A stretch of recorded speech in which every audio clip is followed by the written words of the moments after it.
দর্শক আবারও স্বাগত জানাচ্ছি বাজেটের ১৬ আনায় একদিন বিরতির পর আপনাদের সাথে আছি আমি হোসেন শাহাদাত। আমাদের বাজেট নিয়ে এই বিশেষ আয়োজন চলছে এবং চলবে বাজেটের পরদিন পর্যন্ত। আপনারা সবাই জানেন যে আগামী ২ তারিখে বাংলাদেশের নতুন অর্থ বছরের বাজেট ঘোষণা হবে। এবারের বাজেট একটু ব্যতিক্রমীভাবেই করা হবে, কারণ যেহেতু সংসদ নেই, অন্তর্বর্তীকালীন সরকারের অর্থ উপদেষ্টা তিনি টেলিভিশনে বাজেট ঘোষণা করবেন এবং সেই বাজেট এরই মধ্যে সব কিছু প্রস্তুত হয়েছে। বাজেটের যেসব তথ্য আমরা এখন পর্যন্ত পেয়েছি সেগুলোর ভিত্তিতে আমরা আলোচনা করছি। আমাদের সাথে আজকের আলোচনার বিষয় আমরা নির্ধারণ করেছি সরকারের ব্যাংকিং নির্ভরতা, অর্থাৎ সরকার বাজেটের যে ঘাটতি থাকছে আগামী বাজেটে ২,২৬,০০০ কোটি টাকা মতো ঘাটতি থাকছে, সেই ঘাটতি পূরণে সরকার কোন কোন উৎস থেকে তার অর্থ সংস্থান করবে। তার মধ্যে একটি বড় উৎস ব্যাংকিং খাত। সেই ব্যাংকিং খাতের নির্ভরতা থেকে এবারও বেরোতে পারছে না। এই বিষয়গুলো নিয়ে আমরা আলোচনা করব এবং এর ফলে আসলে বেসরকারি খাতে কি হবে এবং সরকারের স্ট্র্যাটেজি কি হওয়া উচিত, সামনের দিনে কর্মসংস্থান বিনিয়োগের পরিস্থিতি কি হবে, এসব বিষয় নিয়ে আমরা আলোচনা করব। আমাদের সাথে যুক্ত হয়েছেন জনাব তৌফিক আহমেদ চৌধুরী, তিনি বিআইবিএম এর সাবেক মহাপরিচালক। আমরা স্বাগত জানাচ্ছি স্যারকে। আমাদের সাথে স্টুডিওতে উপস্থিত আছেন বিশিষ্ট ব্যবসায়ী এবং বিটিএম এর পরিচালক জনাব খোরশেদ আলম, তিনি চায়না চেম্বারের সাবেক উপদেষ্টা হিসেবে কাজ করেছেন। আমরা তাকেও স্বাগত জানাচ্ছি। জনাব খোরশেদ আলম, আমাদেরকে সময় দেওয়ার জন্য আপনাকে অনেক ধন্যবাদ। আমরা শুরুতেই জনাব তৌফিক আহমেদের কাছে একটু যেতে চাই, যেহেতু আসলে এই কনটেক্সটটা ওনার সাথে খুব বেশি যায়। তার আগে আমাদের হাতে একটি প্রতিবেদন আছে, আমরা সেটি একটু দেখে আসতে চাই। ব্যাংক নির্ভরতা থেকে বেরোতে পারছে না সরকার, এবারও বড় অঙ্কের ঘাটতি পূরণে ১ লাখ কোটি টাকার বেশি ঋণ নেওয়ার লক্ষ্য ধরা হচ্ছে বাজেটে। ব্যবসায়ীরা বলছেন সরকারের অতিরিক্ত ব্যাংক নির্ভরতা বেসরকারি খাতে বিনিয়োগে বাধা সৃষ্টি করবে। ঘাটতি মেটাতে তাই বিদেশি ঋণ সংস্থানে জোর দেওয়ার পরামর্শ বিশ্লেষকদের। দেশ পরিচালনায় আগামী ১ বছরে ৭,৯০,০০০ কোটি টাকা ব্যয় করতে চায় সরকার। তবে বিপরীতে আয়ের লক্ষ্যটা বেশ কম, ৫,৬৪,০০০ কোটি। অর্থাৎ ঘাটতি থাকছে ২,২৬,০০০ কোটি টাকা, যা জিডিপির ৪.২%। এই ঘাটতি মেটাতে এবারও তফসিলি ব্যাংকের দ্বারস্থ হচ্ছে সরকার। বৈদেশিক ঋণ ও অনুদানের পাশাপাশি অভ্যন্তরীণ উৎস থেকে ১,২৫,০০০ কোটি টাকা সংগ্রহের পরিকল্পনা করা হচ্ছে। এর মধ্যে ব্যাংক থেকে নেওয়া হবে ১,০৪,০০০ কোটি। চলতি অর্থ বছরের সংশোধিত লক্ষ্যমাত্রার চেয়ে ৫,০০০ কোটি টাকা বেশি।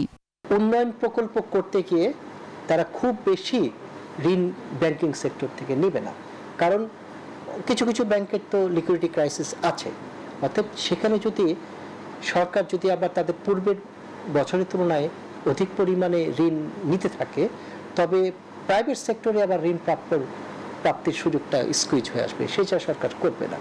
চলতি অর্থ বছরের সঞ্চয়পত্র বিক্রি থেকে ১৫,০০০ কোটি টাকা সংগ্রহের লক্ষ্য থাকলেও আগামী বছর তা বাড়িয়ে ২০,০০০ কোটি টাকা করা হচ্ছে। ব্যবসায়ী ও অর্থনীতি বিশ্লেষকরা বলছেন সরকারের ব্যাংক নির্ভরতা বাড়াতে থাকলে বেসরকারি খাতে ঋণ প্রবাহ কমবে, যার নেতিবাচক প্রভাব পড়বে বিনিয়োগ ও কর্মসংস্থানে। অর্থনীতির তালিকা শক্তি হলো বেসরকারি খাত, বিনিয়োগ করবে বেসরকারি খাত, কর্মসংস্থান করবে বেসরকারি খাত, টাকা সব নিয়ে যাবে সরকার। এটাকে মিললবাই ব্যক্তি খাতের জন্য যে টাকাটা রয়ে যাবে, কম টাকা হলে, কম লিকুইডিটি হলে সেখানে সুদের হার বেড়ে যাবে, তো টাকাটা তো আরো কস্টলিও হয়ে যাবে। সেইগুলো বিবেচনায় রেখে একটা ভারসাম্য বজায় রাখতে হবে। চলতি অর্থ বছরের প্রথম ৯ মাসে বাণিজ্যিক ব্যাংক থেকে সরবরাহ ঋণ ৯৩,০০০ কোটি টাকা ছাড়িয়েছে। তবে এই সময় বাংলাদেশ ব্যাংক থেকে কোনো ঋণ নেয়নি সরকার। রাজনৈতিক অনিশ্চয়তায় এমনিতেই ধীরগতি বিনিয়োগ ও ব্যবসা বাণিজ্যে, ঝুঁকিতে আছে কর্মসংস্থানও। তাই সরকারকে অর্থনীতি চাঙ্গা করতে ব্যাংক খাতের উপর নির্ভরতা কমানোর পরামর্শ দিচ্ছেন বিশ্লেষকরা। মিনা ফিরদাউস, নিউজ 24, ঢাকা। দর্শক, আমরা দেখছিলাম যেই প্রতিবেদন আমাদের সহকর্মীর মিনা ফেরদৌস তিনি তুলে এনেছেন। আসলে বাজেটের আগামী বাজেটে আসলে ঘাটতি এবং সেই অর্থ সংস্থানের চিত্র আমরা আলোচনা করতে চাই। আমরা শুরুতে যেতে চাই তৌফিক আহমেদ চৌধুরী। জনাব তৌফিক, সরকার যেই স্ট্র্যাটেজিতে এখন নতুন বাজেট পরিকল্পনা করছে সেই পরিকল্পনাটি আপনার কাছে সঠিক মনে হচ্ছে কিনা? মানে সরকারের যে অর্থ সংস্থানের যে পরিকল্পনা সেটিতে আপনি কোনো ঘাটতি দেখেন কিনা? না, এটা আসলে সরকার যেভাবে ও ডেফিসিটটা ফাইন্যান্স করতে চায়, এগুলো সব আগের গভর্নমেন্টের মতোই, নতুনত্ব কিছুই নাই। আসলে আমরাও অনেক আগে থেকে বলে আসছিলাম যে এই ব্যাংক নির্ভরতাটা কেন, আমাদের তো আরো অনেক কিছু সোর্স আছে, আমরা সেগুলো কেন এক্সপ্লয়েট করি না? যেমন সরকারের ঘাটতিটা, তাই না? Instead of going to the bank, সরকার যদি নিজে একটা সিকিউরিটি মার্কেট, এই একটা বন্ড মার্কেট ক্রিয়েট করে এবং সেখান থেকে ফাইন্যান্স করে। So look at the developed countries, আপনি দেখেন সব, ইভেন আমেরিকাতে পর্যন্ত সরকার 1 পয়সা ব্যাংক থেকে ঋণ নেয় না, সমস্ত ঋণ নিয়ে তাই সে সিকিউরিটি মার্কেটের কাছে চলে যায়, তাই না? এর ফলে লাভটা হতো যে ব্যাংক নির্ভরতা কমতো, ব্যাংক নির্ভরতা কমলে প্রাইভেট সেক্টর বেশি ক্রেডিট পাবে, এবং অন্যদিকে সরকার যদি বন্ড মার্কেট ক্রিয়েট করে তাহলে কর্পোরেট বন্ড মার্কেটটাও ডেভেলপ করে, সুতরাং যারা বড় বড় প্রজেক্ট ফাইন্যান্স করবে তারাও তখন উৎসাহিত হতো আপনার সরকারের দেখা দেখি বন্ড মার্কেট থেকে টাকা রেজ করার জন্য। সুতরাং যে কোনো উপায়ে আমাদের এবার একটা ধারণা ছিল যে সরকার অন্তত এই গত ট্রেডিশনাল যেভাবে ফাইন্যান্সিং হচ্ছিল সেখান থেকে একটু বেরিয়ে আসবে, আসলে একটু লেসন দিবে সবাইকে। কারণ এটা তো একটা অন্তর্বর্তীকালী সরকার, এটা তো আমাদের এই সরকারের কাজই তো হচ্ছে একটা সিস্টেম ডেভেলপ করা। তোরা তো সিস্টেম ডেভেলপ করছেই না, বরঞ্চ আগের সিস্টেমে যেভাবে চলতেছিল ঠিক সেভাবেই করতে, গতানুগতিক একদম। তো এইটা আমি আশা করিনি, অন্তত এই গভর্নমেন্টের কাছে আশা করেছিলাম একটু এই গতানুগতিক ধারা থেকে এরা একটু বেরিয়ে আসবে, নতুন সরকারকে একটা দিক নির্দেশনা দিয়ে যাবে, এইভাবে দিস আর দ্য মানে মেথড যেখানে তুমি নতুন ভাবে ফাইন্যান্স তুমি রেজ করতে পারো। সুতরাং আমার কাছে এটা গতানুগতিক ধারা, এবং এর ফলে আমরা মানে দেশ বরঞ্চ একটা অপরচুনিটি হারালো বলে আমি মনে করি। খুবই গুরুত্বপূর্ণ কথা বলেছেন। আসলে দেশ একটি সুযোগ হারালো, কারণ উনি যেটি বলছেন যে এই সরকার এসেছে আসলে একটি সিস্টেম ডেভেলপ করতে, যে সিস্টেমটা এত বছর ধরে আসলে তৈরি হয়নি, এবং সেটির কারণে দেশের আর্থিক অবস্থার এই ভঙ্গুরতা, সেখান থেকে বেরিয়ে আসার একটি সুযোগ তৈরি হয়েছে। আপনি ব্যবসায়ী হিসেবে দীর্ঘ অনেক বছর আসলে ব্যবসা করছেন, অনেকগুলো সরকারকে দেখেছেন, অনেকগুলো বাজেট দেখেছেন। এবারের বাজেটে আপনাদের প্রত্যাশা কি ছিল, এবং সেই প্রত্যাশার কতটা এখন পর্যন্ত আমরা যেসব তথ্য তুলে আনতে পারছি তার মধ্যে আপনি সামনের দিনে কোনো আশা দেখেন কিনা? মানে এই যে বিশেষ করে ব্যাংকিং খাতের উপরে এই নির্ভরতা আপনাদেরকে কতটা জটিলতায় ফেলতে পারে? ধন্যবাদ আপনাকে। এখন দেখেন, বর্তমানে যারা এই ক্ষমতায় আছেন তারা কিন্তু সত্যিকার অর্থে আমরা অর্থনীতিবিদ হিসাবে জানি, এবং আমরা আশা করেছি যে যেহেতু ভালো লোক অর্থনীতিবিদ ওনারা এখানে আসছেন, অতএব আমাদের অর্থনীতি চাঙ্গা হবে। এটি কিন্তু সাধারণত যে কোনো জিনিসই, যেহেতু এখানে রাজনীতিবিদরা আসেন নাই, ওনারা এসেছেন, এবং ওনারা খুব মানে কি বলবো, মানে সত্যিকারে তারা ভালো মানুষ, এবং তাদের একটা নাম আছে সারা বিশ্বে, তাদের জানে। তাদের নেতৃত্বে এই সরকারটা আমরা মনে করেছিলাম যে ইতিমধ্যে আমরা অনেকটা অর্থনৈতিক উন্নতির দিকে চলে আসব, কিন্তু ইদানিং লক্ষ্য করা যাচ্ছে যে কেন জানি একটা অস্থিরতা মানুষের ভিতরে দেখা যাচ্ছে। এই অর্থনীতির উপরে অর্থনীতির কোনো আমরা উন্নতি দেখতে পাচ্ছি না। কারণটা হলো যে দেখেন, আগের সরকারে যা করে গেছে সেটা তো সবাই জানে কম বেশি। এখন সেখানে যে জিনিসটা ক্ষতি হয়েছে সেটা তো পূরণ করার জন্যই ওনারা আসছেন, এবং আমরা আশাবাদী যে ওনারা পূরণ করবেন। কিন্তু এখন বাজেটের যে জিনিস দেখা যাচ্ছে এবং ঘাটতি দেখা যাচ্ছে, এবং এই ঘাটতি টাকাটা বলা হচ্ছে যে আমাদের বাণিজ্যিক ব্যাংক থেকে নেওয়া হবে। এখন আপনারা হয়তো জানেন, বর্তমানে আমাদের যে ব্যবসা বাণিজ্য যারা করতেছেন, আমাদের কিন্তু অনেক ব্যবসা বাণিজ্য তাদের আপনার পুঁজির অভাবে, ওয়ার্কিং ক্যাপিটালের অভাবে কিন্তু অনেক ফ্যাক্টরি বন্ধ হয়ে যাচ্ছে। কারণ সেটা হলো যখন এই ইন্ডাস্ট্রিগুলোকে আপনার ওয়ার্কিং ক্যাপিটাল দেওয়া হয়েছিল, তখন ওই সময় ডলারের রেট ছিল 90 টাকা। 90 টাকা হিসাবে ক্যালকুলেশন করে ওয়ার্কিং ক্যাপিটাল দেওয়া হয়েছিল যে আপনি এটা দিয়ে ব্যবসা করবেন। কিন্তু সেটা গিয়ে আপনি দেখেন 90 টাকার স্থলে গিয়ে এখন দাঁড়াইছে 122 টাকা। তাহলে আপনি 32% মতো, 32% মতো এখানে আমার শর্ট পড়ছে ওয়ার্কিং ক্যাপিটাল। তাও যেটা দেওয়ার কথা সেগুলো রীতিমতো পাওয়া যাচ্ছে না। আমরা সময় মতো এলসি করতে পারতেছি না, র মেটেরিয়াল আনতে পারতেছি না, লোকাল গ্যাস বিল, বিদ্যুৎ বিল যেগুলো আছে এগুলো পরিশোধ করে শ্রমিকের বেতন দিতে পারতেছি না। তখন এই মুহূর্তে যদি আবার বাজেটের জন্য এই লোকাল ব্যাংক থেকে টাকা নেওয়া হয়, আমি জানি না যে এটার ভবিষ্যৎ কি হবে, এই শিল্প দাঁড়ায় থাকতে পারবে কিনা। এখন আমার কথা হলো, দেখেন, শিল্পকে আগে বাঁচাইতে হবে। একটা দেশের অর্থনীতির জন্য, উন্নয়নের জন্য 2-3টা জিনিস থাকে, যেমন একটা আপনার রিমিটেন্স লাগবে। এই রিমিটেন্সটার উপরে জোর দিতে হবে সরকারকে। রিমিটেন্সগুলোর ব্যাপারে আমি যদি বলি যে আমাদের যেসব রাষ্ট্রদূত আছেন বিদেশে, ওনাদেরকে কাজ করতে হবে আরও যদি কাজ করে রিমিটেন্স যেটা বাড়ছে আমরা আশাবাদী যে আরও বাড়বে, কিন্তু সেটা বাড়ার পিছনে যুক্তি থাকতে হবে যে আমাদের যারা অ্যাম্বাসেডর আছেন বিদেশে তাদের কিন্তু ওরকম তৎপরতা নাই। জি হ্যাঁ, তো এখন ওখানে তৎপরতা বাড়াইতে হবে। আর এখন আমাদের এই যে আপনার অতিরিক্ত যে টাকাটা তারা বলতেছে যে ঘাটতি হবে, এই টাকাটা আমরা মনে করব যে বাংলাদেশ ব্যাংকের হয়তো কোনো ফান্ড আছে, আমি জানি না, যদি থাকে সে বাংলাদেশের ফান্ড বাংলাদেশ ব্যাংকের, সেখান থেকে তারা ইউজ করতে পারে। ডোমেস্টিক ব্যাংকে তো আমাদেরই আরও অর্থ দরকার। ডোমেস্টিক ব্যাংক যেগুলো আমাদের ব্যাংকগুলো আছে, বাণিজ্যিক ব্যাংকগুলোর কিন্তু তাদের কাছে অর্থ বলতে আমাদের যেগুলো স্যাংশন করা ছিল ওয়ার্কিং ক্যাপিটালের জন্য সেটা কিন্তু আমরা পাচ্ছি না, যার জন্য আজকে অস্থিরতা দেখা দিয়েছে, হতাশা দেখা দিয়ে দিয়েছে। ব্যবসার যারা ইন্ডাস্ট্রিয়াল মালিক তারা কিন্তু ভীষণ চিন্তিত হয়ে গেছেন যে কি হবে ভবিষ্যতে। কারণ হচ্ছে আপনি জানেন যে ওয়ার্কিং ক্যাপিটালটা ছাড়া কিন্তু কোনো ইন্ডাস্ট্রি চলতে পারবে না। হ্যাঁ, তো এখন সরকারের যে চিন্তা ভাবনা প্ল্যানিংটা আমরা শুনতেছি আর কি, এবং দেখা যাচ্ছে হয়তো 2 তারিখে এটা আসবে। এখানে অনেক জিনিসগুলো আছে। আমি দেখেছি একটা জিনিস আমি যদি বলি, যেমন আমাদের টেক্সটাইলের উপরে ম্যানমেড ফাইবার যেগুলো গরিব মানুষের জন্য কাপড় তৈরি হয়, আমরা প্রতি কেজিতে 3 টাকা করে দিয়ে আসতেছিলাম। এবার আমরা সেই আলোচনায় আসবো জনাব খোরশেদ আলম। আমরা আবারও একটু যেতে চাই জনাব তৌফিক আহমেদ চৌধুরী আপনার কাছে, যে এই যে আপনি বলছিলেন যে সরকার আসলে ব্যাংক নির্ভরতা কেন, সরকারের হাতে আরও বিকল্প আছে, আপনি কি সুনির্দিষ্ট করে বলতে পারেন যে যেসব বিকল্পগুলো আছে সেগুলোতে যাওয়াটা সরকারের জন্য কতটা সহজ? মানে সরকার কি আসলে এখনই সেই জায়গাটাতে যেতে পারে কিনা, মানে সেই সুযোগটা কতটা থাকার পরেও সরকার কি যাচ্ছে না? আপনি যদি তার প্রক্রিয়াটা একটু বলেন আর কি। আচ্ছা, না প্রক্রিয়াটার কথাই বলছি। আসলে আগের সরকারগুলো যায় নাই বলেই তো এই সরকার যাবে, তাই না আসলে? আচ্ছা, এখন দেখেন আমি যেটা বলছিলাম যে সরকার তো তার ডেফিসিট যেটা হচ্ছে সেটা ফাইন্যান্স করবে, এবং আমি অবশ্য ব্যক্তিগতভাবে এই ফরেন এক্সটার্নাল ফাইন্যান্সিংটা পছন্দ করি না, ইন্টারনাল ফাইন্যান্সিং হতে পারে। তো এখন সরকার কিভাবে করতে পারে?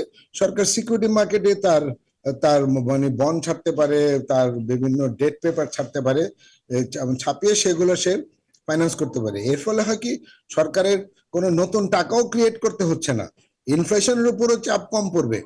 হ্যাঁ, তো এইগুলো একটা কাজ। তারপর ধরেন আমি একটা স্পেসিফিক এক্সাম্পল দিই। সরকারের একটা বিরাট খরচ হচ্ছে আপনার এই মিউনিসিপাল ফাইন্যান্সিং, মিউনিসিপাল বডিগুলো যে ফাইন্যান্সিং করতে হয়, তাই না? কেন সরকার মিউনিসিপাল বডিগুলোকে বলতে পারে না এখন থেকে আমি তোমার ফাইন্যান্সিং এর 25% বা 50% আমি দিব, বাকি 50% you raise it from the bond market, municipal bond ছাড়বে। এবং all over the world municipal bodies গুলো কিন্তু ফাইন্যান্সড হয় basically by municipal bond market. তো এইরকম এই এক্সাম্পল গুলোতে এনাফ, এবং এই প্রসেসটা তো যদি এই গভর্নমেন্ট শুরু করে দিয়ে যেত তাহলে পরবর্তী গভর্নমেন্টের জন্য আমরাও বলার একটা সুযোগ পেতাম। আসলে এই গভর্নমেন্টের মধ্যেই তো নতুনত্ব কিছু আনার কথা ছিল। এইখানেও দেখলাম যে ঠিক আগের মতো এই ব্যাংক নির্ভরতা, বৈদেশিক নির্ভরতা, এইটা সেটা, এইগুলো একেবারে ট্রেডিশনাল। আর এই সরকারের কাছে তো ডেফিনেটলি আমরা গ্রোথ রেটের কনটেক্সটে বা ইনভেস্টমেন্ট বাড়ানোর কনটেক্সটে খুব একটা বেশি আশা করিও না, কারণ ওরা তো ইন্টারিম গভর্নমেন্ট, আফটার অল ওনাদের কাছে বেশি আশা করাটাও ঠিক না। কিন্তু ফাইন্যান্সিং এর অন্তত ডেফিসিট ফাইন্যান্সিং এর ব্যাপারটা যদি ওনার একটা যদি আমাদের উপায় দেখিয়ে দিত, তাহলে যদি চোখে আঙ্গুল দিয়ে দেখিয়ে দিত, তাহলে বেসিক্যালি পরবর্তী সরকারগুলোকে আমরাও চাপ দিতে পারতাম। সেটি হচ্ছে না। জি, আমরা আরো আলোচনা করবো জনাব তৌফিক আহমেদ, আপনি আমাদের সাথে থাকুন। আমরা একটা বিরতির সময় হয়েছে। দর্শক বাজেটের 16 আনা অনুষ্ঠানে সময় হচ্ছে বিরতির, ফিরছি একটু পর, সাথেই থাকবে। স্বাগত আরেকবার, দেখছেন বাজেটের 16 আনা। দর্শক, আমরা আলোচনা করছি সরকারের ব্যাংক নির্ভরতা নিয়ে। আমাদের সাথে অতিথি আছেন দুজন, আমরা তাদের সাথে আলোচনায় যাব। তবে তার আগে আমরা একটু যেতে চাই রাজধানীর রেডিসন হোটেলে। সেখানে চলছে বিজিএম এর দ্বিবার্ষিক নির্বাচন। সেখানে আছেন সহকর্মী রিয়াজ সুমন, তার কাছ থেকে জেনে আসতে চাই নির্বাচনের সবশেষ খবর। রিয়াজ, এবার তো বড় দুটি প্যানেল নির্বাচনে প্রতিদ্বন্দ্বিতা করছে, ফোরাম এবং সম্মিলিত পরিষদ। এখন পর্যন্ত ভোটের কি অবস্থা, সুষ্ঠু পরিবেশ আছে কিনা, এবং ভোটাররা এবং প্রার্থীরা কি বলছেন জানতে চাই আপনার কাছ থেকে।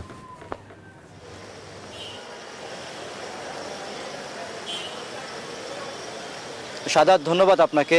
ভোটের পরিবেশ খুবই ভালো, কারণ যেখানে যারা ভোটের প্রতিযোগিতা করছে প্যানেল এবং সম্মিলিত ফোরাম, সেখানে শীর্ষ যারা নেতা বা নেতৃত্বে আছেন তারা কিন্তু ভোট নিয়ে সন্তোষ প্রকাশ করেছেন এবং তারা বলেছেন যে ভোটের পরিবেশ খুবই ভালো এবং স্বচ্ছ এবং নিরপেক্ষভাবে ভোট কার্যক্রম চলছে। সে কারণে বলা যায় যে ভোটের পরিবেশ ভালো। যদিও আমাদের গণমাধ্যম কর্মীরা আমরা ভেতরে প্রবেশ করতে পারিনি, কারণ তাদের সেখানে আমাদের একটি নিষেধাজ্ঞা রয়েছে, যে কারণে আমরা হোটেল রেডিসনের সামনে থেকে যতটুকু তথ্য সংগ্রহ করা সম্ভব সেগুলি করে যাচ্ছি এবং প্রার্থীরা এবং যারা ভোটার তারা বাইরে যখন এসেছেন তখন তাদের সাথে কথা বলার চেষ্টা করেছি এবং জানার চেষ্টা করেছি। আমরা এখানে প্রধান যে নির্বাচনের পরিচালনা যিনি আছেন ইকবাল হোসেন, তার সাথেও কথা বলার চেষ্টা করেছি। তিনি আসলে বলেছেন যে ভোটের পরিবেশ অত্যন্ত ভালো আছে। এখন পর্যন্ত সবচেয়ে তথ্য পাওয়া পর্যন্ত আমরা যতটুকু জানতে পেরেছি প্রায় 660 ভোট, অর্থাৎ প্রায় 700-র কাছাকাছি ভোট কিন্তু কাস্টিং হয়েছে এবং মোট ভোটার সংখ্যা কিন্তু চট্টগ্রাম এবং ঢাকা মিলে 1864। তার মধ্যে এখন প্রায় 700-র মতো ভোট পড়েছে এবং বাকি এখন বিকেল 5টা পর্যন্ত কিন্তু ভোটের কার্যক্রম চলবে। এর মধ্যে হয়তো বা আরও অধিক সংখ্যক ভোটাররা এসে ভোট দিবেন। তবে এখন পর্যন্ত ভোটের পরিবেশ ভালো। আমরা দেখেছি যে পুলিশ রয়েছে আইন শৃঙ্খলা রক্ষা করার জন্য মূল গেটের বাইরে এবং ভেতরে। একই সাথে বাইরেও কিন্তু আমরা দেখেছি যে অন্যান্য বিশেষ করে সেনাবাহিনীকে স্ট্রাইকিং ফোর্স হিসাবে সেখানে রাখা হয়েছে। সব মিলে ভোটের পরিবেশ ভালো এবং প্রার্থী যারা মূল প্রতিদ্বন্দ্বিতা আছেন তারা বলেছেন যে আসলে ফলাফল যেটি আসবে সেটি তারা মেনে নেবেন এবং আগামী বিজিএমকে আরও শক্তিশালী করার জন্য এবং পোশাক মালিকদের কল্যাণে কাজ করার প্রতিশ্রুতি তারা আমাদেরকে জানিয়েছেন। সাদাত, এই ছিল আমার কাছে বিজিএম ভোটের সবশেষ তথ্য। রিয়াজ, আপনাকে অনেক ধন্যবাদ। খোরশেদ আলম, আপনার কাছে যেতে চাই। আমরা যদিও অন্য আলোচনা করছিলাম, নির্বাচনের আলোচনাটা একটু 2 মিনিট করতে চাই, কারণ এবারে বিজিএমএ নির্বাচনটা খুবই গুরুত্বপূর্ণ, কারণ পোশাক খাত আসলে খুব সংকটের মধ্যে দিয়ে যাচ্ছে, টেক্সটাইল এবং পোশাক খাত দুটোই। এইবারে আগের নির্বাচনগুলোতে আগের কমিটিগুলোর বিরুদ্ধে অনেক ধরনের অভিযোগ ছিল, তারা আসলে যতটা না খাতের মানে জন্য কাজ করেছেন তার চেয়ে তারা রাজনীতি বা ব্যক্তির বিশেষের স্বার্থ নিয়ে কাজ করেছেন, সে ধরনের অভিযোগ আছে। নির্বাচন নিয়ে অনেক অভিযোগ ছিল। এবারের নির্বাচনটা কেমন আসলে হওয়া উচিত, যারা আসবেন তাদের কাজ কি হওয়া উচিত? ধন্যবাদ আপনাকে। আপনি নির্বাচন প্রসঙ্গে বলছেন, আসলে সত্যিকার অর্থে এখন কিন্তু সবার কাছে একটা পরিবেশ সৃষ্টি হয়েছে নির্বাচনের জন্য। আগে যেরকম ছিল, হয়তো যে কোনো একটা গ্রুপ ছিল, তারা হয়তো তাদের শক্তি বা বল দেখে ওইখানে তারা তাদের প্রতিষ্ঠিত করতে চেষ্টা করেছে। তবে এখন যেহেতু দেখা গেছে যে এখানে উভয় পক্ষই, তাদের ভিতরে কিন্তু কোনো দ্বন্দ্ব নাই, নিজেরা মিলেমিশে 2টা গ্রুপ হয়েছে এবং আমি যতদূর দেখেছি যে উভয় পক্ষের ভিতরেই মোটামুটি ভালো তারা ক্যান্ডিডেট দিয়েছে এবং যারা আসবে এই প্যানেলে যে লোকজন আছে এরা যদি আসে এবং সত্যিকার অর্থে তারা আমার মনে হয় এই সেক্টরটার জন্য তারা কাজ করবে এবং নিরপেক্ষভাবে কাজ করতে পারবে বলে আমি আশা করি। জি, অবশ্যই। একটু আপনার খাতের কথা একটু জানতে চাই যে একদিকে তো অর্থায়ন সমস্যা, যেটি আসলে এই যে আমরা যে আলোচনা করছিলাম যে ব্যাংকিং নির্ভরতার কারণে সেটিকে আরও বেশি ঘনীভূত করবে। অন্যদিকে আপনাদের টেক্সটাইলের সবচেয়ে বড় সমস্যা আসলে জ্বালানি। সেই জ্বালানি সংকটের আমরা দেখেছি কয়েকদিন আগে সরকারের পক্ষ থেকে একটি বিজ্ঞপ্তি দেওয়া হয়েছে যে যেসব আমরা সংবাদকর্মীরা করছি যে জ্বালানি সংকট, সেটিকে ওনারা বলছেন যে এইটি আসলে সঠিক কথা নয়, যে তারা গ্যাসের সরবরাহ কমিয়েছে, বরং গ্যাসের সরবরাহ গত বছরের তুলনায় এবছর 21% বাড়ানো হয়েছে। যদি গ্যাসের সরবরাহ 21% বাড়ানো হয়, তারপরও আপনাদের সংকট থাকার কথা কিনা? ধন্যবাদ আপনাকে। দেখেন, আমরা আসছি ব্যবসা করতে। এখানে আমাদের যদি ফ্যাক্টরি চলে, আমরা কেন মিথ্যা কথা বলতে যাব যে আমি গ্যাস পাচ্ছি না? এখানে যে কোনো সময় আপনার প্রতিনিধি, সাংবাদিক বা যে কোনো লোক গিয়ে দেখতে পারে মিটারে কি আছে। আমরা প্রতিনিয়ত দেখতেছি যে আমার মিটারে কত প্রেশার আছে। আমি একটু আগে দেখেছি আমার 2টা মিলে, একটাতে আছে 2.1 আর একটা আছে 1.8। তো এটা দিয়ে তো আমার চলবে না। এখন সরকারের তরফ থেকে যেটা বলা হচ্ছে, আমরা লক্ষ্য করেছি, আমরা আমাদের একটা সংবাদ সম্মেলন হয়েছিল, সেখানে অনেক বক্তৃতা দিয়েছেন। আমাদের তো ধরেন কাজ এটা না যে আমরা সংবাদ সম্মেলন করব। আমাদের কাজ হয়েছে আমরা কিভাবে ফ্যাক্টরি চালাবো, কিভাবে উৎপাদন করব, কিভাবে শ্রমিকদের বেতন দিব, কিভাবে আমরা কর্মসংস্থান করব। আমরা তো কখনো এই ধরনের কাজে আসি নাই। আজ পর্যন্ত কেউ বলতে পারবে বিগত 1981 সন থেকে আমাদের টেক্সটাইল শুরু হয়েছে এই উন্নতির লক্ষণ। কখনো কেউ বলতে পারবে যে আমরা গ্যাসের জন্য এরকমভাবে আমরা সংবাদ সম্মেলন করেছি বা এর কথা বলেছি? কথা বলা হয়েছে, কথাতে হয়তো দুই একটা কথা এদিক সেদিক হয়েছে, সেটা হতে পারে, বলার ভিতরে রাজনৈতিক কোনো উদ্দেশ্য আমাদের নাই। আমাদের কথা হলো যে আমাদের জ্বালানি ছাড়া এই সেক্টর চলবে না। আর আপনি জানেন যে এক একটা স্পিনিং মিলে 5 মেগাওয়াট, 6 মেগাওয়াট, 8 মেগাওয়াট পর্যন্ত বিদ্যুৎ দরকার হয় গ্যাসের জন্য জেনারেটর চালায়। এখন এই ফ্যাক্টরিগুলো করবে কি? এখন যে বলা হচ্ছে, আমি যদি একটু কথা বলি আপনার প্রসঙ্গে, আমরাও দেখেছি সরকার বলেছে 21% গ্যাস বৃদ্ধি করা হয়েছে সরবরাহ।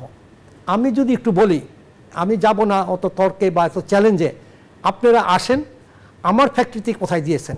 আমার ফ্যাক্টরিতে যে ছিল, আমার ফ্যাক্টরিতে এখন 2-এর নিচে, আজকে এখনও 2-এর নিচে আছে। আমি এখনও আপনাকে মোবাইলে দেখাইতে পারি মিটার। তো আপনি 21% দিলেন, সেই 21%টা গেল কোথায়? এটা কি দেশের বাইরে পাচার হয়ে যাচ্ছে? মানে আসলে আপনারা আসলে পাচ্ছেন না। না, এটা কি দেশের বাইরে পাচার হয়ে যাচ্ছে না কাকে দিচ্ছেন? নাকি আপনারা এটা করতেছেন? এখন এরকম হচ্ছে কিনা যে তিতাসের কিছু লোকজন আছে যারা আপনার বিভিন্ন জায়গায় লাইন দেওয়ার জন্য, নতুন নতুন লাইন দেওয়ার জন্য তারা ব্যস্ত থাকে। আমাদের যে এখানে ফ্যাক্টরিগুলো বন্ধ, এটা কিন্তু তাদের কোনো চিন্তা নাই যে এই ফ্যাক্টরি বন্ধ, তারা নতুন লাইন, এখন যদি নতুন লাইন দিয়ে থাকেন সেইখানে দিচ্ছেন কিনা এটা জাস্টিফাই করে।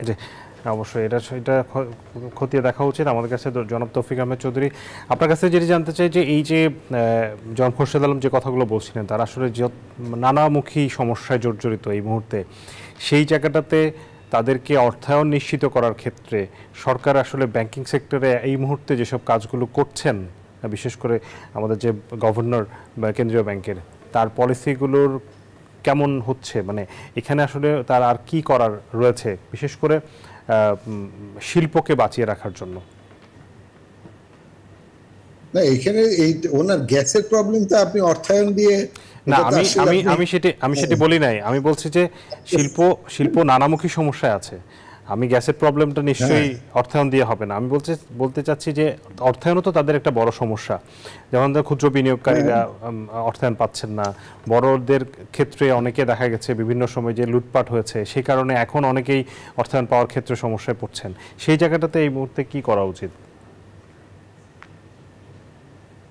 অর্থায়ন পাচ্ছেন না মানে এটার মানে ব্যাংকগুলোর যদি লিকুইডিটি না থাকে তাহলে অর্থায়নটা দিবে করতে। যাই হোক, আমি এটা পুরো মানে আমি টোটাল পার্সপেক্টিভ একটু দেখতে চাই। জি, আসলে মানে অর্থায়ন পাবেন না মানে এখন একটা ব্যাংক যখন নাকি অর্থায়নটা করবে, তো ব্যাংক তো তার নিজের টাকা দেয় না, ব্যাংক তো ডিপোজিটরের টাকা দেয়, তাই না? তো প্রথমত এবং এখন এন্টারপ্রেনিয়রদের যে সবচেয়ে বড় কমপ্লেনটা হচ্ছে রেট অফ ইন্টারেস্ট হয়ে গেছে। এখন আপনার রেট অফ ইন্টারেস্ট বেশি হবে না কম হবে, এটা তো ব্যাংকাররাও ঠিক করতে পারে না। এটা তো আসলে মার্কেট ডিটারমাইন। আপনার ইনফ্লেশন রেট যদি হয় 10%, তো লেন্ডিং রেট কি 10-এর নিচে হইতে পারে বলেন? আপনার বেস রেটই তো হবে যে আপনার 13-14%, তাই না? তারপরে তার সাথে আরও 2-1% যোগ করে তার প্রফিট মার্জিন থাকতে পারে। সুতরাং লেন্ডিং রেট অফ ইন্টারেস্ট এটা তো মার্কেটের উপর ডিপেন্ড করে। মার্কেট রেট অফ ইন্টারেস্ট যদি বেশি হয় বা মার্কেটে ইনফ্লেশন রেট যদি বেশি হয়, তার বেস রেট বেশি হবে, লেন্ডিং রেট বেশি হবে, তাই না? এখন বেস রেট লেন্ডিং রেট যখন বেশি হবে, তাই না, তখন আবার দেখতে হবে যে এন্টারপ্রেনিয়রদের রিটার্ন কি আসলে কমে যাচ্ছে। আসলে আমরা তো গবেষণা করি বা আমরা পড়াই, আমরা জানি যে যতক্ষণ পর্যন্ত your return from the investment is higher than the cost of borrowing, ততক্ষণ পর্যন্ত ওনারা বরোয়িং করবে। এখন যদি কস্ট অফ বরোয়িং যদি ওনার রিটার্নের থেকে বেশি হয়, তাহলে ডেফিনেটলি ওনারা বরোয়িং করবে না, তাই না? হ্যাঁ, তো সুতরাং এইটা ওনারাই দেখবে যে আসলে ওনাদের যদি কস্ট অফ বরোয়িং যদি বেশি হয় দেন দেয়ার রিটার্ন, তো definitely they must raise it to the government যে ভাই দেখো কোথায় গন্ডগোলটা হচ্ছে, তাই না? তো এখন আর লেন্ডিং এর ব্যাপারে তো এই যে প্রাইভেট সেক্টর বলতেছে আমরা টাকা পয়সা পাচ্ছি না, তো প্রাইভেট সমস্ত নন পারফর্মিং লোন তো প্রাইভেট সেক্টর আটকা আছে, তাই না? এখন গভর্নমেন্ট সেক্টর যদি আটকা থাকে তাহলে আপনি গভর্নমেন্ট সেক্টরকে বলতে পারেন। তো প্রাইভেট সেক্টর থেকে যে টাকা পয়সাগুলো যে এনপিএলে আটকা আছে সেগুলো কেন ফেরত আসছে না, সেগুলো তো দেখতে পারবো না, তাই না? বা তাছাড়া এখন এই যে গভর্নেন্স একটু ফেরত আসতেছে, তো নতুন এই চেঞ্জের ফলে এই গভর্নেন্স ফেরত আসার ফলে কিন্তু আগের মতো মানে যা খুশি তাই লেন্ডিং করলাম, আমি একটা প্রজেক্ট প্রপোজাল জমা দিলাম, এটার কোনো আগা নাই মাথা নাই, বোর্ডে খালি গেলেই হবে। আসলে 500 কোটি টাকা প্রজেক্টের জায়গায় 10,000 কোটি টাকা চাওয়া হয়, তাই না? এখন তো অন্তত সেগুলো তো বন্ধ হয়েছে। তো যার জন্য হয় কি আগের মতো ওরা মানে মানে কি বলে আপনার এডুকেট অ্যামাউন্ট অফ মানি পাচ্ছে না। তো এই সবগুলো ব্যাপারই আপনাকে দেখতে হবে, একেবারে শুধুমাত্র একেবারে সরকারের উপরে ছেড়ে দিতে হবে যে তা না। তো সুতরাং এই পুরো আপনার লেন্ডিং এনভায়রনমেন্টটাই আসলে আপনার সামগ্রিকভাবে দেখতে হবে। জি অবশ্যই, আমরা বিরতির পর এসে আলোচনা করব আসলে সামনের দিনে সরকারের যে এখন যে ব্যাংকিং সেক্টরে যে সংস্কারগুলো চলছে সেখানে বিশেষ করে যেই এই যে কয়েকটি ব্যাংকে মার্চ করার কথা বলা হলো সাম্প্রতিক সময়ে এবং ডলার রেট ছাড়া হলো বাজারের উপর, সব কিছু মিলিয়ে সামনের দিনে এটার ইম্প্যাক্টটা কী হবে আমরা সেটা নিয়ে আলোচনা করব। আমাদের একটি বিরতির সময় হচ্ছে দর্শক, বিরতি নিচ্ছি, বাজেটের 16 আনায় ফিরছি একটু পর। স্বাগত আরেকবার, দেখছেন বাজেটের 16 আনা। আমরা আবারও জনাব তৌফিক আহমেদ চৌধুরীর কাছে যেতে চাই। জনাব তৌফিক আহমেদ চৌধুরী, আসলে সামনের বাজেটে সরকারের এই এখন যে আর্থিক সংস্কারগুলো চলছে আগামী অর্থ বছরে আমরা সেগুলোর কি রিফ্লেকশন পাবো এবং সামনের বাজেটে আসলে আর্থিক খাতের কৌশল কেমন হওয়া উচিত? আসলে বাজেট তো হচ্ছে সরকার আয় ব্যয়ের হিসাব, তার সাথে আর্থিক খাতের কৌশল, আর্থিক খাত আবার আমাদের পুরো অর্থনীতিকে নিয়ে করতে হয়। তো যাই হোক, আমাদের আর্থিক খাতের যে সংস্কার, এবং আমি ডেফিনেটলি বলবো যে আমাদের বর্তমান রেজিম বা আমাদের গভর্নর মহোদয় বা আমাদের অর্থ উপদেষ্টারা সবই এই কাজে মনোনিবেশ করেছেন এবং মনোযোগ দিচ্ছেন, তাই না? কিন্তু একটু সময় লাগবে, কারণ এই ধরেন আপনি প্রথমে তো আপনি মার্জারের কথাটা একটু আগে বলে গেলেন, তাই না? মার্জারের যদিও আমি মার্জারের বিপক্ষে না, কিন্তু এই আপনার জোর করে মার্জার করে দেওয়ার আমি বিপক্ষে, তাই না? তারপরে এখন ব্যাংকের সংখ্যা কতগুলো হবে, কিভাবে করবেন, এক্সিট পলিসি কিভাবে হবে, তো এগুলো চিন্তা ভাবনার বিষয় বা এগুলো চিন্তা ভাবনা করেই করতে হবে। কারণ আবার হুট করে একটা মনে আসলো সেভাবে করে ফেললে কিন্তু ডেফিনেটলি আর্থিক ব্যবস্থার জন্য কোনো উন্নতি সাধন হবে না। আর্থিক ব্যবস্থার উন্নতি না হলে তো অর্থনীতিরও উন্নতি হবে না, তাই না? সুতরাং এগুলোর সাথে অর্থনীতির ভালো সম্পর্কই। তারপরে আপনি এই ডলারের বাজার ব্যবস্থার কথা বলে গেলেন, কারণ ওইটা তো আমাদের IMF এর সাথে একটা কন্ডিশনও ছিল, আর তাছাড়া আমাদের পুরো অর্থনীতির ব্যবস্থারই তো এখন বাজার ব্যবস্থা। তো সুতরাং সেই জায়গায় এক্সচেঞ্জ রেট ম্যানেজমেন্ট বা ইন্টারেস্ট রেট ম্যানেজমেন্ট এগুলো কেন বাজারের বাইরে রাখবেন, সেগুলো বাজারের মধ্যে নিয়ে আসেন। হ্যাঁ, তবে এক্সচেঞ্জ রেট ম্যানেজমেন্টের ব্যাপারটা একটু ডিফারেন্ট এই কারণে, কারণ আমাদের তো এখনো কারেন্সি তো ফুললি কনভার্টেবল না। কারণ আমাদের যে আমি যে ডিমান্ড সাপ্লাইয়ের উপর ডিপেন্ড করবো, আমার ডিমান্ড সাপ্লাই তো টোটালি আমার যে ইকোনমির যে ডিমান্ড সাপ্লাইটা কিন্তু রিফ্লেক্ট করছে না, কারণ আমাদের তো still there are lot of control. তো সেগুলো না হয় একটু আমাদের সমস্যা আছে, কিন্তু এমনি সবকিছু যদি বাজার ব্যবস্থার মধ্যে হয় তাহলে আমার এক্সচেঞ্জ রেট, ইন্টারেস্ট রেট এগুলো বাজার ব্যবস্থার মধ্যে আনতে আমার অসুবিধাটা কি, আমি তো সেটাই বুঝি না। এবং এর ফলে হবে কি, তখন গভর্নমেন্টের উপর প্রেশারও কম আসবে। তবে বাজারকে যদি কেউ ডিস্টোর্ট করতে না পারে সে ব্যাপারে কিন্তু বাংলাদেশ ব্যাংকের তখন আপনার খবরদারি বলবো না, নজরদারি অনেক এবং এফেক্টিভলি বাড়াতে হবে, তাই না? তো সেগুলোর দিকে আমাদেরকে দেখতে হবে। জি, অনেক ধন্যবাদ জনাব তৌফিক আহমেদ চৌধুরী, আপনি আমাদেরকে সময় দিয়েছেন। নিশ্চয়ই পরবর্তীতে আবারও কথা হবে। আমরা শুনছিলাম আপনার কাছে, আমরা আসলে আলোচনার একেবারে শেষের দিকে আপনাকে দিয়ে শেষ করতে চাই যে আপনি শুল্কায়নের কথায় আসতে চাচ্ছিলেন, বিশেষ করে আপনাদের টেক্সটাইল খাতে এবারের শুল্ক নীতিটা আপনারা কেমন আশা করছেন? আপনারা তো বসেছিলেন ইয়ের সাথে, রাজস্ব বোর্ডের সাথে, তখন আপনারা যে প্রস্তাবগুলো দিয়েছিলেন সেই জায়গায় মোটা দাগে মানে সেই প্রস্তাবগুলো কতটা আশাবাদী যে আপনারা বাস্তবায়ন হবে এবার? ধন্যবাদ আপনাকে। আমরা রাজস্ব বোর্ডের সঙ্গে আমাদের প্রস্তাব দিয়েছিলাম যে বর্তমান যে অবস্থা, আমাদের গ্যাসের সংকট প্লাস আমাদের যে অর্থনৈতিক অবস্থা, কেনাবেচা কম, যার জন্য আমরা আমাদের দেশীয় লোকের জন্য বস্ত্র যেগুলো আমরা সাপ্লাই করতেছি এগুলোর উপর থেকে আমাদের কিছু আগে যে ব্যাট ছিল সেই ব্যাটগুলো কমানোর জন্য। কিন্তু এখন দেখা যাচ্ছে যে আমাদের যে সুতার উপরে আগে আমরা প্রতি কেজিতে 3 টাকা করে দিতাম, যেটা এখন সেখানে লেখা দেখা যাচ্ছে যে এখানে 5 টাকা করা হচ্ছে প্রতি কেজিতে। এটা করাতে কি হবে, মধ্যবিত্ত লোক যারা বাংলাদেশি পণ্য কাপড় কিনে এটা কিন্তু তাদের উপরে গিয়ে পড়বে এই প্রাইসটা। তো আমরা কি এখন আমাদের নিজস্ব দেশের জনসাধারণের জন্য কি আমরা এটাকে আরও দাম বাড়াবো, না বিদেশির জন্য দাম বাড়াবো? বিদেশি লোকরা সুযোগ পাবে, ওনাদের জন্য আপনি ট্যাক্স ফ্রি দিবেন, অন্য সুযোগ দিবেন। আর আমাদের যারা লোকাল লোক, মধ্যবিত্ত লোক যারা মনে করেন কর্মসংস্থান কষ্ট করে চালাচ্ছে, তারা একটা কাপড় কিনবে, সেই কাপড়ের উপরে আমরা ট্যাক্স ধরবো। এটা কোনোভাবেই যুক্তিসঙ্গত নয়। আমাদের উচিত স্থানীয় লোকদের জন্য এবং আমরা ডলার আমরা আমাদের বিদেশ থেকে কাপড় আনতে হয় না, এটা আমাদের নিজস্ব ইয়েতে হয় এবং 85% বা 80% আপনার এখানে ভ্যালুডেশন হয়, কর্মসংস্থান হয়। এখানে আমার কথা যে এই টেক্সটাইল খাতটাকে বিশেষ করে সরকার যেন এটার প্রতি নজর দিয়ে আমাদের মধ্যবিত্ত লোকের কাপড় কিনা এবং এই যে 40 গজ করে আমরা কাপড় দিই প্রতি বছর একজনকে, এটার উপরে যেন কোনো অতিরিক্ত ট্যাক্স না দিয়ে বরঞ্চ আরও কিছু ট্যাক্স এখানে ব্যাট এটা কমানো হয়। আমরা বলেছিলাম এটাকে জিরো করার জন্য, এটা ছিল 3 টাকা, সেখানে বলতেছে 5 টাকা। আমি জানি না এখন ফাইনালি কত হবে, তবে আমার দৃষ্টিতে এটা ম্যাক্সিমাম এখন 1 টাকা 50 পয়সা পার কেজিতে সুতাতে যদি অ্যাভারেজে করে দেয়, এতে আমাদের দেশের যে লোকজন মধ্যবিত্ত যারা দেখেন গার্মেন্টসে চাকরি করে শ্রমিক, এদের কাপড় আমরা দিই, তো তাদের উপরে কেন আমরা ট্যাক্সটা দিব? এই ট্যাক্সগুলো আমাদের দেখতে হবে যে আমরা এই ট্যাক্সটা কার উপরে পড়তেছে। আমি যদি ধনী হই আমার উপরে হইতে পারে, একটা বিদেশি লোক সে কিনতেছে, তার কোনো ট্যাক্স আসবে না, কিছুই আসবে না, সব ফ্রি দিচ্ছেন।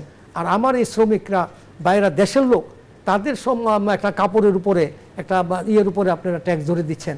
এগুলো বিবেচনা করতে হবে এবং আপনাকে সত্যিকার অর্থে আমাদের দেশের জন্য, লোকের জন্য চিন্তা ভাবনা করে এই বাজেটে আমার মনে হয় আসা উচিত, যে যাতে করে আমাদের দেশের লোক যাতে কোনো ক্ষতিগ্রস্ত না হয়। জি অবশ্যই। এর বাইরে আর কি আপনাদের চাওয়ার আছে বিশেষ? না, আমাদের চাওয়া হইলো এখন সর্বপ্রথম আমাদের চাওয়া হইলো গ্যাস। আপনার জ্বালানি খাতটা সত্যিকার অর্থে দেখা দরকার। আমরা বারবার বলেছি যে এই জ্বালানি খাতটার ভিতরে এখানে অপচয় আছে, এটার ব্যাপারে আজ পর্যন্ত কোনো একটা স্টেটমেন্ট আমরা পাই নাই। কেউ বলতেছে না যে অপচয় নাই, সেটাও বলেন, আপনারা বলেন যে আমাদের কোনো অপচয় নাই। আপনারা অপচয় হচ্ছে, আমরা জানতেছি যে অপচয় হচ্ছে, কিন্তু আপনারা বলতেছেন অপচয়ের কথাই বলেন না। আপনারা বলেন আপনাদের লস হচ্ছে, আপনাদের এটা হচ্ছে, আপনারা দাম বাড়াচ্ছেন। এখন গ্যাসের যে জিনিসগুলো আছে এখানে অনেকগুলা জিনিস আছে, হয়তো আপনারাও জানেন কি না। আপনার 2টা সিস্টেমের মিটার আছে, একটা ইবিসি মিটার, সেখানে আপনার অ্যাকচুয়াল বিল আসতেছে। 50% ইন্ডাস্ট্রিকে আপনি ইবিসি মিটার দেন নাই, চাচ্ছি দিচ্ছেন না, ওইখানে আপনি বিল আসতেছে 25% 30% বেশি। এবং আপনি দেখেন বিভিন্ন জায়গায় আপনি দেখবেন বাড়িঘর অনেকে বিদেশে থাকে, এবং আমাদের হাউজিংয়ের কিছু কিছু বিল্ডিং হচ্ছে 3 বছর 4 বছর, সবাই বিদ্যুতের গ্যাসের বিল দিচ্ছে, টাকা যাচ্ছে কোথায়? তার তো গ্যাস দিচ্ছে না। তো আমার কথা হলো যে আপনারা সত্যিকার অর্থে তদন্ত করেন যে এখানে কোনো অপচয় হচ্ছে কিনা, আমরা চাই অপচয় বন্ধ করেন। জি নিশ্চয়ই, অপচয় বন্ধ হলে আসলে আমাদের গ্যাসের যে প্রাপ্যতা সেটি নিশ্চয়ই এবং আমাদের আপনি আমাদের এই মিল চালানোর জন্য আমাদের গ্যাস সরবরাহটা নিশ্চিত করা। যে অসংখ্য ধন্যবাদ জনাব খোরশেদ আলম, আপনি আমাদেরকে বাজেটের এই আলোচনায় আমাদের স্টুডিওতে এসে সময় দিয়েছেন। দর্শক আপনাদেরকেও ধন্যবাদ জানাচ্ছি, আপনারা আমাদের সাথে আছেন এবং থাকবেন বাজেটের পরদিন পর্যন্ত। আপনাদেরকে ধন্যবাদ জানিয়ে শেষ করছি, সবাই ভালো থাকবেন। ধন্যবাদ।